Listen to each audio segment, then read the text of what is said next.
नमस्कार, स्वागत है आपका हिंदी खबर में। आपके साथ मैं हूं चित्रा सिंह और वक्त है बिग बुलेटिन का।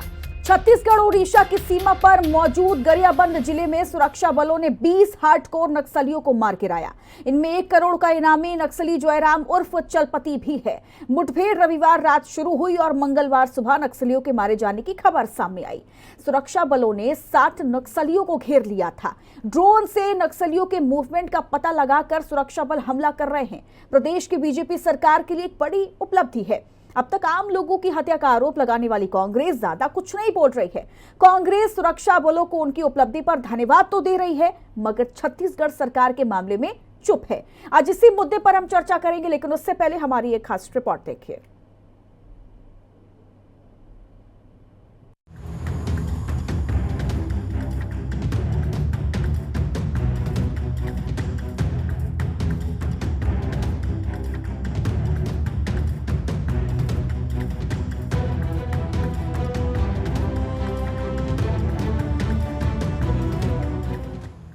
छत्तीसगढ़ में सुरक्षा बलों को बड़ी कामयाबी। 1 करोड़ के इनामी जयराम समेत 20 खल्ला, कुल 60 नक्सलियों को सुरक्षा बलों ने घेरा। 2026 तक खत्म होगा नक्सलियों का खेला। छत्तीसगढ़ के गरियाबंद जिले में सुरक्षा बलों ने 20 नक्सलियों को मार गिराया है। इनमें से कई शव और हथियार बरामद हो चुके हैं। इसमें 1 करोड़ का इनामी जयराम उर्फ चलपति भी मारा गया। छत्तीसगढ़ ओडिशा बॉर्डर पर भालू डिग्गी के जंगल में 1000 जवानों ने करीब 60 नक्सलियों को घेर लिया। बैकअप पार्टी भेजी गई और ड्रोन से उनके साथियों पर नजर रखी जा रही है। पहले फोर्स का 15 से 20 किलोमीटर का घेरा था। अब नक्सली 3 किलोमीटर में सिमट गए हैं। सुरक्षा बलों की कोशिश घेरे के भीतर मौजूद सभी 60 नक्सलियों को मार गिराने की है। एक जवान भी घायल हुआ है, जिसे एयरलिफ्ट कर रायपुर लाया गया। राज्य सरकार इसे बड़ी उपलब्धि मान रही है। गरियाबंद जिले के मैनपुर थाना के अंतर्गत कुल्हाड़ी घाट में माओवादियों के साथ हमारे सुरक्षा बलों का मुठभेड़ हुई है और अभी तक 1 दर्जन से अधिक माओवादियों के मारे जाने की सूचना मिली है और 1 हफ्ते के अंदर ही ये 2 बड़ी मुठभेड़ नक्सलियों के साथ हुई है और हमारे जवानों को भारी सफलता मिली है और हमारी सरकार नक्सलवाद के ताबूत पर आखिरी कील ठोकने का काम कर रही है। निश्चित रूप से माओवाद जो कैंसर के रूप में है, इसको समूल नष्ट करने में हम लोग सफल होंगे और हमारे देश के यशस्वी प्रधानमंत्री और आदरणीय गृह मंत्री जी का जो संकल्प है उसका पूरा करेंगे। प्रधानमंत्री माननीय नरेंद्र मोदी जी के नेतृत्व में देश के गृह मंत्री आदरणीय अमित शाह जी ने जिस प्रकार से ये ऐलान किया है कि 31 मार्च 2026 तक देश को नक्सल मुक्त करेंगे, उस दिशा में छत्तीसगढ़ में भी हमारे सुरक्षा बल के जवान लगातार अपने शौर्य का, अपने हिम्मत का, अपने हौसले का प्रदर्शन कर रहे हैं। छत्तीसगढ़ को नक्सल मुक्त बनाने के लिए लगातार सफलताएं मिल रही है और गरियाबंद जिले में जो सफलता सुरक्षा बलों ने हासिल किया है, निश्चित रूप से वे बधाई के पात्र हैं। और उसमें विशेष बात यह है कि सीसी मेंबर जयराम करके वो उड़ीसा कैडर के थे, वो मारे गए हैं छत्तीसगढ़ में। और सीसी मेंबर का मारा जाना ये नक्सली ऑपरेशन के इतिहास में अब तक की पहली घटना है और बहुत बड़ी घटना है। कुल मिलाकर करोड़ से भी अधिक का इनाम उसके सर पर रहा होगा। तो पुलिस को बहुत गजब की सफलता अभी मिली है। बहुत से ऑटोमेटेड वेपन भी इसमें बरामद हुए। जिन नक्सलियों के मारे जाने की खबर है वो सेंट्रल कमेटी के हैं। ये नक्सलियों के टॉप लीडर होते हैं। गरियाबंद में अब तक डीवीसीएम, एसीएम ही मूवमेंट करते थे, लेकिन पहली बार टॉप लीडरों की मौजूदगी इस तरफ दिखी है। मुठभेड़ में एक महिला नक्सली भी ढेर हुई है। छत्तीसगढ़ में पहली बार सुरक्षा बल ड्रोन कैमरे का इस्तेमाल कर नक्सलियों के छुपने की जगह पर निगाह रख रहे हैं और फिर उन पर हमले किए जा रहे हैं। केंद्र और छत्तीसगढ़ सरकार ने कई नक्सल इलाकों में कई कैंप लगाए हैं। कांग्रेस सुरक्षा बलों को उनकी उपलब्धि पर बधाई तो दे रही है, मगर विष्णुदेव साय की बीजेपी सरकार को नहीं। निश्चित तौर पर जो हमारे सुरक्षा बल के जो जवान हैं, जो लगातार इस प्रदेश से नक्सलवाद को खत्म करने के लिए लड़ाई लड़ रहे हैं, उनको एक बड़ी कामयाबी मिली है। कई नक्सलियों की मारे जाने की खबर आई है। सुरक्षा बल के जवानों को बहुत बहुत बधाई। और निश्चित तौर पर इस बात का ध्यान रखना चाहिए कि इस प्रकार से घटनाओं में कोई निर्दोष हताहत ना हो, इसकी भी ध्यान रखना चाहिए। और नक्सल आतंकवाद को खत्म करने के लिए जो सुरक्षा के जवान जो काम कर रहे हैं, जो नक्सलियों खदेड़ रहे हैं, निश्चित तौर पर प्रशंसनीय है। 4 दिन पहले भी सुरक्षा बलों ने बस्तर में 18 नक्सलियों को मार गिराया। केंद्रीय गृह मंत्री अमित शाह ने 2024 तक छत्तीसगढ़ से नक्सली समस्या को पूरी तरह से खत्म करने की बात की है। राज्य में एंटी नक्सल ऑपरेशन काफी तेज हो चुका है। निशा द्विवेदी, रायपुर, हिंदी खबर।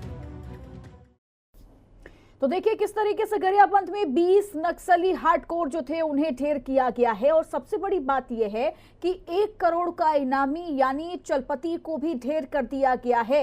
एक बड़ी उपलब्धि यहां पर मानी जा रही है, लेकिन विपक्ष के तौर पर कांग्रेस लगातार निशाना साध रही है। कांग्रेस का यह कहना है कि सरकार की उपलब्धि नहीं है, ये उपलब्धि है सुरक्षा बलों की और इसके लिए उन्हें बधाई देना जरूरी है। तो चलिए चर्चा की शुरुआत कर लेते हैं। खास मेहमान हमारे साथ जुड़ गए हैं। वासु शर्मा जुड़े हैं, प्रवक्ता है बीजेपी पार्टी के, और सत्य प्रकाश सिंह हमारे साथ जुड़े हैं, प्रवक्ता है कांग्रेस पार्टी के। चर्चा की शुरुआत में वासु जी आपके साथ करती, लेकिन आज शुरुआत सत्य प्रकाश जी मैं आपके साथ करूंगी, क्योंकि इससे पहले साल की शुरुआत में जब इतना बड़ा हादसा हुआ जहां हमारे कई जवान घायल हो गए थे, कई जवान जो हैं वो शहीद हो गए थे, तो उसके बाद सरकार को घेरा गया, तमाम सवाल किए गए। लेकिन आज जो ये खबर आई है, क्या इसके बाद भी ऐसा नहीं लगता कि इसके लिए भी सरकार की उपलब्धि हमें बतानी चाहिए, ये कहना चाहिए कि हाँ एक बड़ा कदम जरूर उठाया गया है नक्सलियों को ढेर करने के लिए?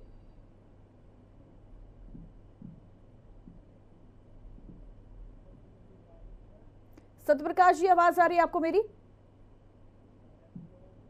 चलिए उन तक आवाज नहीं पहुंच पा रही है। मैं वासु जी आपके पास आऊंगी। चूंकि कांग्रेस पार्टी निश्चित तौर पर ये एक बड़ी उपलब्धि है कि नक्सलियों को किस तरीके से ढेर किया गया, 1 करोड़ का जो इनामी है उसे ढेर कर दिया गया है, लेकिन कांग्रेस पार्टी तो यही कह रही है कि उपलब्धि हम कहेंगे सुरक्षा बलों की उपलब्धि है, ना कि आप लोगों की। देखिए चित्रा जी, सबसे पहले तो आप जवानों को बधाई देना चाहिए कि उन्होंने किसी मेंबर सेंट्रल कमेटी के राम जो नक्सली हार्ड नक्सली थे उसको आया है, और जवाने जो जवान की बहादुरी के साथ निश्चित तौर पे हाँ हम भी कहते हैं, ये भारतीय जनता पार्टी भी कहती है कि जवान की दृढ़ इच्छा शक्ति है उनकी नीति और भारतीय जनता पार्टी सरकार की नीति, केंद्र की और राज्य की डबल की सरकार की नीति है कि हमने डेडलाइन सेट की हुई है 2000। हम छत्तीसगढ़ से नहीं किंतु अभी देश से नक्सलवाद को सफाया करते और नक्सली है अब अपनी आखिरी सांस से गिर वो अपने 2 इलाकों से चित्र की आपको जानकर होगा। अब जमार जैसे इलाकों में खुलने के बाद वो अपनी सुरक्षित जगह के ठिकानों पे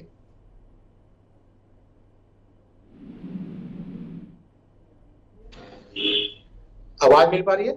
जी आ रही है सर, बोलिए। जी मैं ये कह रहा हूँ कि हमने अबू जमार जैसे जंगलों में भी कैंप खोला है और निश्चित रूप से जो सीसी मेंबर मारे गए हैं ये सुरक्षित ठिकाना हुआ करता था एक समय में उनका, आज वो भागने के लिए मजबूर हो गए हैं। वो गरियाबंद जिले के उड़ीसा बॉर्डर पे जाके छुपने के लिए मजबूर है, जहां पर वो जाते भी तक नहीं थे। और निश्चित रूप से आप मान के चलिए ये बहुत बड़ी उपलब्धि है। और जो हमारी डेडलाइन है मार्च 2027 माननीय केंद्रीय गृह मंत्री की, मुख्यमंत्री माननीय विष्णुदेव साहब, गृह मंत्री विजय शर्मा जी की, ये निश्चित रूप से होकर रहेगा, क्योंकि जवानों का हौसला बुलंद है। सरकार उनके साथ कंधे से कंधा मिला के खड़ी हुई है। चित्रा जी आपको ये भी देखना होगा, आज जिस बात को कर रहे हैं जवानों का हौसला बढ़ाने के लिए केंद्रीय गृह मंत्री गांव में, जहां कोर नक्सली गांव में जाके अपने जवानों का, आदिवासियों का हौसला जीतने का काम करते हैं कि आपके साथ सरकारें खड़ी हैं। और दूसरी बात, हमने समर्पण नीति के तहत भी बहुत सारी घोषणाएं की है। 10,000 रुपए मैनेज देके जो नक्सली समर्पण करेगा उसकी आवाज, उसकी स्किल डेवलपमेंट के क्लासेस, निश्चित तौर पे हम चाहते हैं कि हमारे लेकिन सवाल ये है कि आखिरकार ये ऐसा क्यों कहा जाता है कि ये उपलब्धि सरकार की उपलब्धि नहीं है? हालांकि जब ऐसे घटनाएं होती हैं, हमले होते हैं, तो हम कहीं ना कहीं और विपक्ष के तौर पर भी विपक्ष भी तमाम सवाल पूछता है सरकार से, और जब ऐसी चीजें हो रही है तो ये क्यों कहना ऐसा? सत्यप्रकाश जी, आवाज आ रही है आपको सर? चलिए ठीक है, हमारे साथ नहीं जुड़े हुए हैं, अनिल पुसदकर जुड़ गए हैं, वरिष्ठ पत्रकार हैं। अनिल जी, सवाल ये है कि आज जो ये खबर छत्तीसगढ़ से आई है, निश्चित तौर पर एक बड़ी उपलब्धि जरूर है सुरक्षा बलों के लिए और सरकार के लिए। ऐसा लगता है कि अगर निरंतर इसी तरीके से यही प्लान चलता रहा आगे, जैसा कि कहा गया कि भाई देखिए पहली बार ड्रोन के जरिए हमने निगाह रखी और हमने नक्सलियों के मूवमेंट को पता लगाया और हमने उन्हें ढेर किया, तो ऐसा नहीं लगता कि अगर इन चीजों पर बहुत पहले से काम किया गया होता तो आज शायद छत्तीसगढ़ की कुछ तस्वीरें बदली होती? नहीं चित्रा, देखिए ऐसा है कि ये नहीं मान सकते हम कि ड्रोन से पहली बार हमने किया है। सर्विलांस तो चलता ही रहता है और जो इंफॉर्मेशन है वो भी मिलते रहती है। ये जो आज की जो घटना है, कल और जो रात की, दरमियानी रात की, ये बहुत बड़ी उपलब्धि है छत्तीसगढ़ पुलिस की। और उसके साथ साथ ये जॉइंट ऑपरेशन था उड़ीसा पुलिस के साथ। देखिए अभी तक जो नक्सलियों का कंसंट्रेशन था वो बस्तर के जो 4-5 जिले हैं, कोंटा, सुकमा, वहां पर वो केंद्रित थे। और उनके सारे जो मूवमेंट्स है, चाहे साउथ बस्तर कह लीजिए, बीजापुर, कोंटा, सुकमा, या फिर नॉर्थ बस्तर में कांकेर, नारायणपुर, तो यहाँ पर वो कंसंट्रेट करके वहीं पर वो अपनी एक्टिविटीज कर रहे थे। ये पहली बार है बीजापुर से वो जो नीचे उतरे हैं। हो सकता है ये उनकी स्ट्रेटजी हो, क्योंकि जो छत्तीसगढ़ पुलिस का जो लगातार जो ऑपरेशन चल रहा था बस्तर डिस्ट्रिक्ट में, जो ज्वाइंट, जिसको कंबाइंड बस्तर डिस्ट्रिक्ट बोले, नॉर्थ और साउथ मिलाकर, तो वो वहां पर दबाव बहुत था और लगातार जो है पुलिस को जो है उनको न्यूट्रलाइज कर रही थी। अभी हाल ही में उन्होंने 12 नक्सलियों को न्यूट्रलाइज किया था। तो ये जो नक्सल वारफेयर होता है, एंटी नक्सल वारफेयर, नक्सल वारफेयर में एक मूवमेंट बहुत बड़ा जो है फैक्टर होता है। तो वो मूव कर गए वहां से, और हो सकता है कि वो वहां से जो बस्तर में जो नक्सलियों पर पुलिस का दबाव बढ़ रहा था उसको रिलीज करने के लिए या पुलिस को धोखा देने के लिए वो नीचे उतरे थे। ये गरियाबंद जो है ये रायपुर जिले से लगा हुआ है, कभी रायपुर जिले का हिस्सा हुआ था, लेकिन अब वो रायपुर जिले से अलग होकर जिला बना है। यहाँ पर पिछले साल में अगर हम देखें जो 2024 में, तो 6 नक्सली मारे गए थे, 8 गिरफ्तार हुए थे और 2 दर्जन करीब ने सरेंडर किया था। लेकिन 2025 अभी शुरू हुआ है और 14 नक्सलियों को मार गिराने में पुलिस को सफलता मिली। तो ये बड़ी उपलब्धि है। सबसे बड़ी बात ये है कि इसमें जो है उड़ीसा स्टेट का जो चीफ था जयराम, जिसको चलपति रेड्डी जो आया 1 करोड़ का इनामी था, उसको अगर मार गिराया जा रहा है तो उसमें उड़ीसा पुलिस की भी बहुत बड़ी उपलब्धि है। उड़ीसा पुलिस ने ही परमिशन था, उड़ीसा पुलिस के पास भी रिपोर्ट था, छत्तीसगढ़ पुलिस के पास भी रिपोर्ट था। और ये छत्तीसगढ़ से जो लगा हुआ है उड़ीसा डिस्ट्रिक्ट, उसका नुआपाड़ा डिस्ट्रिक्ट है, छत्तीसगढ़ उड़ीसा स्टेट का नुआपाड़ा डिस्ट्रिक्ट, उससे 5 किलोमीटर दूर पे ही मूवमेंट था। बिल्कुल। और देखिए शायद इसीलिए बार बार कहा जाता है कि भाई सेनाओं को जो है उनके लिए बेहतर काम करना होगा, क्योंकि एक बड़ा रोल वो निभाते हैं नक्सली को ढेर करने में। तो ऐसी जो सुविधाएं हैं वो उनको मुहैया करानी होंगी। सत्यप्रकाश जी, आवाज आ रही है सर आपको? जी आ रही। ठीक है, सवाल ये है कि इतनी बड़ी घटना हुई है, एक तरह से एक बड़ी उपलब्धि मानी जा रही है, लेकिन कांग्रेस पार्टी ये क्यों कह रही है कि ये सरकार की उपलब्धि नहीं बल्कि सुरक्षा बलों की एक बड़ी उपलब्धि है? ऐसा क्यों? चित्रा जी, देखिए सबसे पहले तो मैं बोलना चाहूंगा, जो घटना हुई है उसमें हम सभी बहादुर जवानों को हम प्रशंसा करते हैं और उनका हम सैल्यूट करते हैं। देखिए महत्वपूर्ण बात क्या है कि जो अभी आपने खुद ने बोला कि ये पूरे जो पुलिस प्रशासन है, जो हमारे आर्मी के जवान हैं, उनको वैसी व्यवस्था या ऐसी चीजें मुहैया करानी चाहिए। और कहीं ना कहीं देखिए उस पर भी, उन पर भी दबाव है। अब अनिल पुसदकर जी बैठे उनको बताएंगे कि अभी कुछ दिन पहले ही किसी एक आर्मी के जवान ने आत्महत्या की, तो क्योंकि ये भी सवाल खड़ा होता है। देखिए ऐसी जो नक्सली जो है वो कहीं ना कहीं समाज के लिए एक बुराई है, वो खत्म होने चाहिए। हम भी विपक्ष हैं, उनके साथ हैं। मगर सबसे महत्वपूर्ण देखिए जितना आपको मालूम है, अगर उस क्षेत्र में जहां नक्सल प्रभावित क्षेत्र है वहां के लोगों को अगर मूलभूत सुविधाएं नहीं दी जाएंगी तो वो उस तरफ जाएंगे।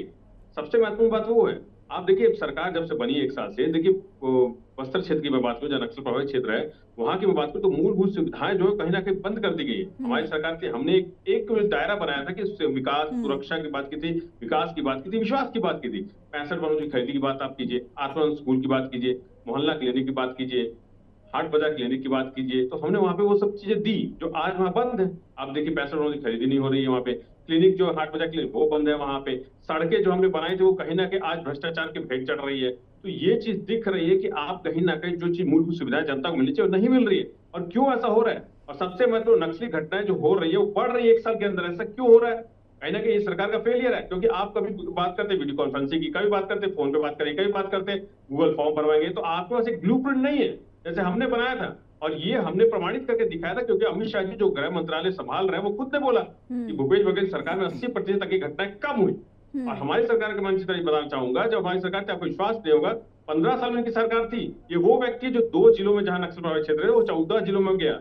रमन सिंह जी तो उसी मुख्यमंत्री प्लान थे, पर काम उनके करना जो गृह चाहिए जिला था वहां ना। तक गया। अगर ऐसा है तो मुझे लगता है बीजेपी को भी उसी प्लान पर काम करना चाहिए था जो प्लान आप लोगों का था। अगर आप कह रहे हैं कि जब आपकी सरकार छत्तीसगढ़ में थी और नक्सली हमले जो हैं वो काफी हद तक कम हुए थे, तो भाई वासु शर्मा जी उसी प्लान पर काम क्यों नहीं किया आप लोगों ने?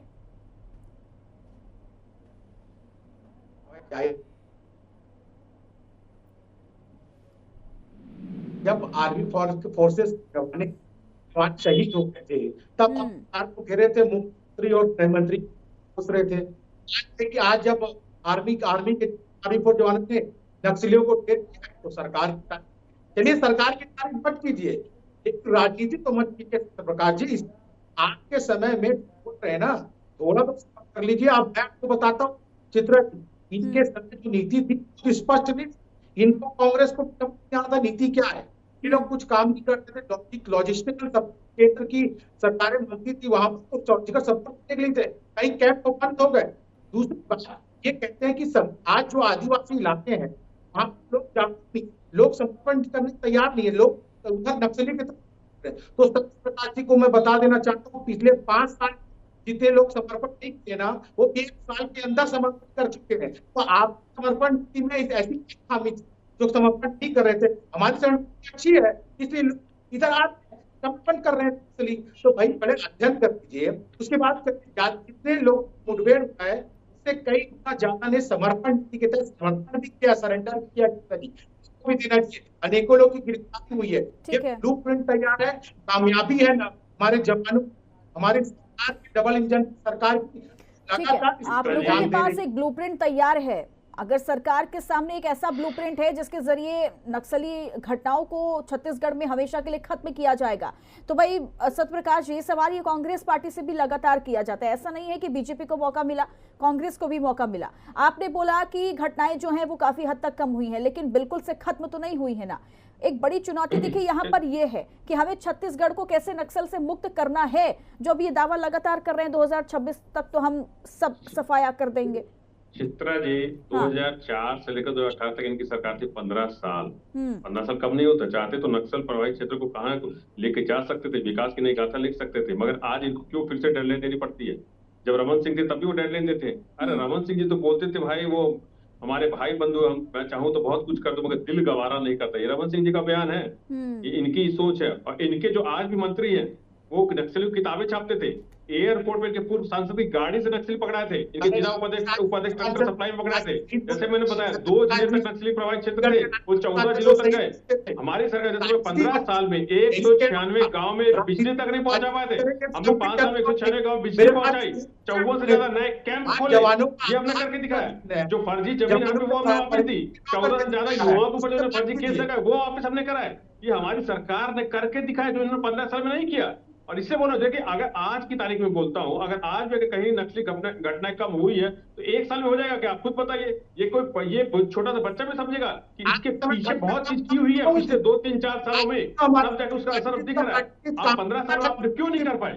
15 साल रमन सिंह जी क्यों ऐसा बोलते दिल गवारा नहीं करता?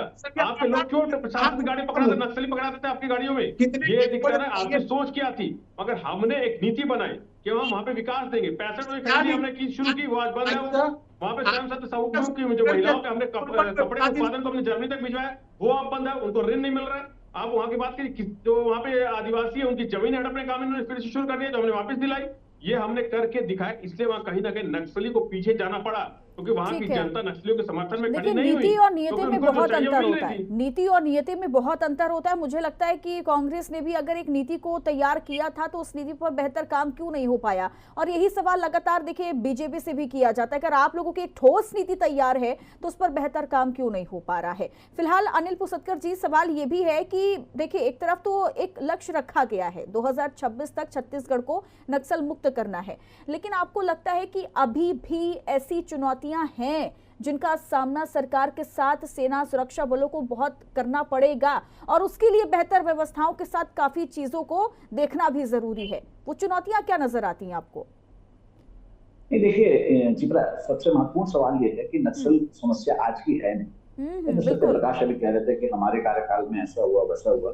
अरे कांग्रेस के कार्यकाल में तो बालाघाट और मंडला में भी था। बालाघाट में तो कांग्रेस के परिवहन मंत्री निशिराम कावरे को नक्सलियों ने घर से निकाल के मार डाला था। तो ये राजनीतिक बहस का मुद्दा नहीं हो सकता। इसके खिलाफ जो है दृढ़ इच्छा शक्ति के साथ जो इनके खिलाफ एक्शन होना चाहिए वो होना चाहिए।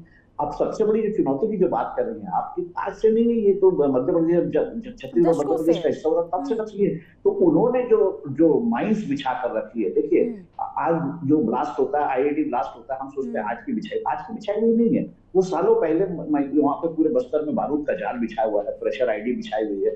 उनके नक्शे जो है वो कहाँ पर है, क्या है, ये नक्सलियों को तो मालूम है, जवानों को नहीं मालूम। कोई पैर पड़ जाता है, ब्लास्ट होता है, नक्सली मर जाता है। कभी गाड़ियां निकलती, वो आईडी ब्लास्ट कर देते हैं। तो सड़क के नीचे तार जो है 20 फीट नीचे एक दिन में तो नहीं खोद के रख सकते, ये पहले से बिछी हुई है। ये सारी चुनौतियां जो युद्ध में भी होती है, जब सेनाएं लौटती है तो बारूदी जो बूबी ट्रैप्स और माइंस जो बिछा कर रखती है, वो माइंस बिछी हुई है। ये एक बड़ी चुनौती है। दूसरी बात जो है, अभी हाल में चाहे मैं ये नहीं कहता कि भूपेश बघेल सरकार में कार्रवाई नहीं हुई, उसमें भी बहुत कार्रवाई हुई और इसमें कोई शक नहीं कि भूपेश बघेल सरकार में भी जो है नक्सलियों के खिलाफ लगातार जो कार्रवाई हुई, तो नक्सली कॉर्नर तो हुए, अब वो सिमट तो गए हैं। देखिए आज गरियाबंद तरफ उनका नीचे आना ये बता रहा है कि उनको बस्तर सेफ नहीं लग रहा है, इसलिए वो गरियाबंद तरफ आए। इससे पहले तेलंगाना में वारदात होती थी और यही उड़ीसा जहां से जो चलपति जो है जयराम जो आज मारा गया है कोर कमेटी का मेंबर, वो उसी एरिया में मलकानगिरी में एक बार वोट में जो है आंध्र प्रदेश की ग्रे हाउस 100 ग्रे हाउस को एक साथ डुबा के मार दिया था नक्सलियों ने। वो भी नक्सलियों का दौर था। अब नक्सली कॉर्नर होते जा रहे हैं। बहुत सारी चीजें हैं। देखिए सेना से कहा जाता है कि कई ऐसी चीजें हो जाती हैं जिसकी भनक भी शायद कभी कभी सेना को नहीं लग पाती है। बड़ी बात यह है कि कई ऐसे आईईडी प्लांट तैयार किए गए जिसकी भनक अभी भी सेना को नहीं है। मुझे लगता है ये सब एक ऐसी चुनौती है जिनका सामना कर पाना बेहद मुश्किल होगा और मुझे लगता है, उम्मीद भी हम ये लगातार सरकार से करते हैं कि जो ये दावा आप लोग कर रहे हैं 2026 तक हम एक नया छत्तीसगढ़ सामने लाएंगे, तो काश ऐसा हो। जो दशकों से एक बहुत बड़ी मुसीबत चली आ रही वो शायद खत्म हो पाए। आप सभी का बहुत बहुत शुक्रिया मेरे साथ चर्चा में जुड़ने के लिए। तो हिंदी खबर पर खबरों का सिलसिला लगातार जारी है। नमस्कार।